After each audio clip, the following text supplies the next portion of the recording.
प्रश्न नंबर 4, त्रि नाम का क्या अर्थ है? तीनों वेदों का, धर्म, संघ, बुद्ध, युद्ध का, हिंदू धर्म के 3 देवताओं का, 3 मौसमों का। तो त्रि का अर्थ है 3 वेद। आपका पहला वेद ऋग्वेद, दूसरा वेद सामवेद, तीसरा वेद यजुर्वेद। इन तीनों वेदों को हम त्रयी नाम से भी जानते हैं, और एक का आपका चौथा वेद भी है जिसको त्रयी में नहीं शामिल किया गया, वो है अथर्ववेद। अगला प्रश्न देखते हैं।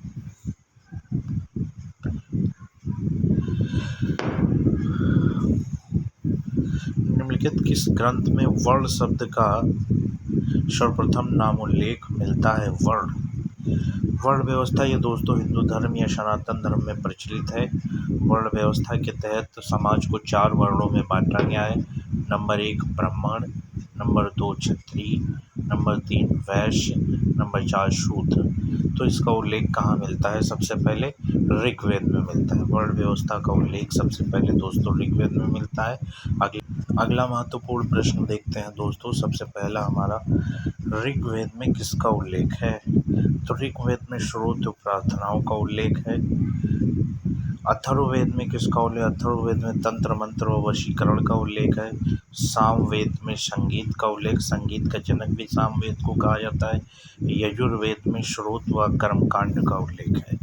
तो इस तरीके से हमारा दोस्तों आंसर होना चाहिए ऋग्वेद के सामने 4, और यजुर्वेद श्रोत एवं कर्मकांड 2, और सामवेद संगीत में श्रोत 1, और अथर्ववेद तंत्र मंत्र, अथर्ववेद में तंत्र मंत्र वशीकरण है 3। तो 4, 2, 1, 3 ये हमारा आंसर हो जाएगा। अगला प्रश्न देखते हैं दोस्तों। सूची 1 को सूची 2 से सुमेल कीजिए।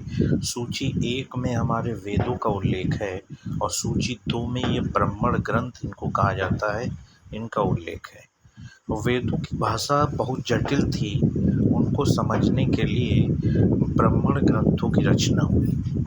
तो ऋग्वेद का जब सरल भाषा में ब्राह्मणों द्वारा अनुवाद किया गया तो इसे ऐत्रेय ब्राह्मण ग्रंथ कहा गया। अर्थात ऋग्वेद का जब सरल भाषा में अनुवाद ब्राह्मणों द्वारा किया गया तो इसका नाम रखा गया ऐत्रेय ब्राह्मण ग्रंथ। इसी तरीके से सामवेद का जब सरल भाषा में अनुवाद किया गया तो इसका नाम रखा गया पंचविंश ब्राह्मण ग्रंथ, और अथर्ववेद को गोपथ रखा गया, और यजुर्वेद का शतपथ रखा गया। इसलिए दोस्तों हमें यह प्रश्न बहुत महत्वपूर्ण और थोड़ा कठिन भी है कि ऋग्वेद का जब सरल भाषा में अनुवाद किया गया तो उन्हें ब्राह्मण ग्रंथ कहा जाता था। तो ऋग्वेद जो बना उसे ऐत्रेय ब्राह्मण ग्रंथ कहा गया। सामवेद को पंचविंश कहा गया, अथर्ववेद को गोपथ कहा गया, यजुर्वेद को शतपथ कहा गया। ये सभी हमें ध्यान रखना है दोस्तों। ये महत्वपूर्ण प्रश्न था। उसी पर निम्नलिखित में से कौन सा ब्राह्मण ग्रंथ ऋग्वेद से संबंधित है? यहाँ पे हमें चारों ब्राह्मण ग्रंथ दे रखे हैं। तो ये जो आपका ऐत्रेय ब्राह्मण ग्रंथ है, ये ऐत्रेय ब्राह्मण ग्रंथ ये ऋग्वेद से संबंधित है, और आपका गौपथ ब्राह्मण ग्रंथ अथर्ववेद से संबंधित है, और शतपथ ये आयुर्वेद से संबंधित है। इस तरीके से दोस्तों हमें ध्यान रखना है, और इसकी डिटेल हमने ऊपर ही बता रखी है आप लोगों को। प्रश्न नंबर 15 है आपका, ऋग्वेद का कौन सा मंडल पूर्णतः सोम को समर्पित है? ये आपका 9वां मंडल सोम को समर्पित है। अगला प्रश्न, सोम देवता है, उनका उल्लेख 9वें मंडल में है। अगला प्रश्न, ऋग्वेद संहिता का 9वां मंडल पूर्णतः किसको समर्पित है? तो उसी को घुमा फिरा कर पूछ लिया। सोम और इस पेयपल नामकृत देवता के नाम से उल्लेख है। ऋग्वेद के 9वें मंडल में सोम देवता का वर्णन है। जो सोम देवता जो सोम रस का देवता कहा जाता है, अर्थात शराब का देवता कहा जाता है, उसका उल्लेख ऋग्वेद के 9वें मंडल में है। अगला महत्वपूर्ण प्रश्न है आपका, यज्ञ संबंधी विधि विधानों का पता चलता है। ऋग्वेद में श्रोतों ऋचाओं का उल्लेख है, सामवेद में संगीत का उल्लेख है, ब्राह्मण ग्रंथों में वेदों को सरल भाषा में समझाया गया है और यज्ञ संबंधी जानकारी हमें यजुर्वेद से प्राप्त होती है। तो इसका आंसर हो जाएगा दोस्तों आपका डी। अगला महत्वपूर्ण प्रश्न है दोस्तों, भारत के किस स्थल की खुदाई से लौह धातु के प्रचलन के प्राचीनतम प्रमाण मिले हैं? तो इसका आंसर हो जाएगा दोस्तों अतरंजी खेड़ा।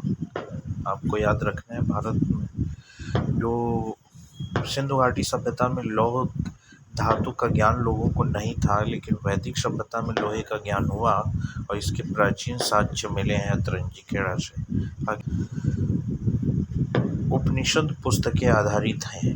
उपनिषद पुस्तकें दर्शन पर आधारित हैं, ये आपका बिल्कुल सही है दोस्तों। और भारत में 18 उपनिषद हैं, नहीं सॉरी 108 उपनिषद हैं और 18 पुराण हैं और 4 वेद हैं और 6 ब्राह्मण ग्रंथ हैं। तो उपनिषद जो है वो दर्शन पर आधारित है। अगला प्रश्न तो बोर्ड प्रश्न, निम्नलिखित में से किस एक वैदिक साहित्य में मोक्ष की चर्चा मिलती है?